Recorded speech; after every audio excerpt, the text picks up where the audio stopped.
A 5% increase in dividends rarely goes unnoticed, especially after a year of margin pressure.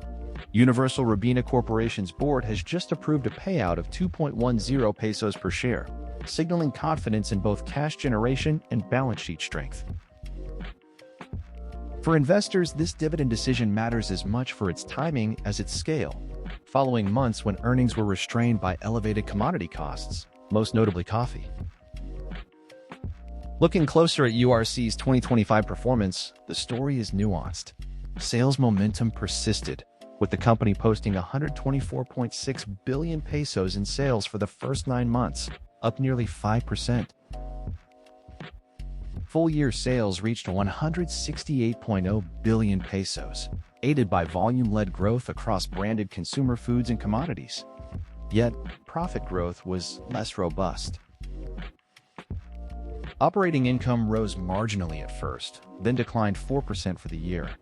The gap between healthy sales and muted earnings comes down to higher input costs outpacing revenue growth. Coffee costs were the primary culprit. Cost of sales rose faster than revenue, pressuring margins. Gross margin slipped to 26.5%, and operating margin eased to just under 10%. In plain terms, URC sold more, but kept less from each peso of sales. This isn't catastrophic, but it imposes a ceiling on future dividend increases unless margins recover. That said, the underlying business tells a more hopeful story. Excluding coffee, URC delivered high single-digit operating income growth, with efficiency gains in international markets and tighter execution. Demand remains solid. This is a cost problem, not a demand problem. For long-term investors, that distinction is vital.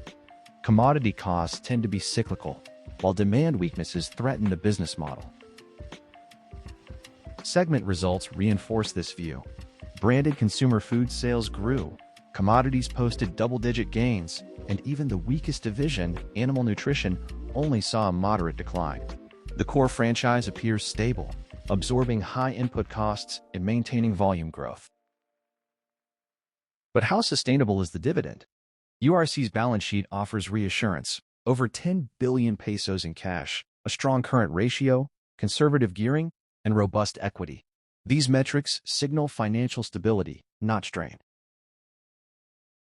Earnings remain ample to cover the new payout, though future growth and dividends will hinge on margin recovery.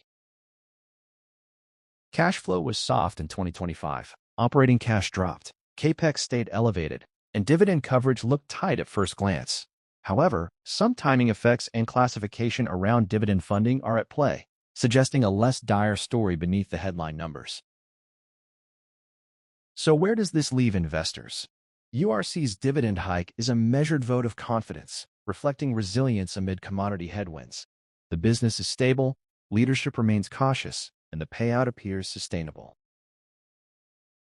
The critical question now is whether 2026 brings margin recovery. If input costs normalize and branded consumer margins improve, further dividend growth is likely. If not, the payout should remain secure, though future increases will persist at a steady pace. Ultimately, URC's dividend move tells the market the company sees 2025's challenges as manageable and temporary.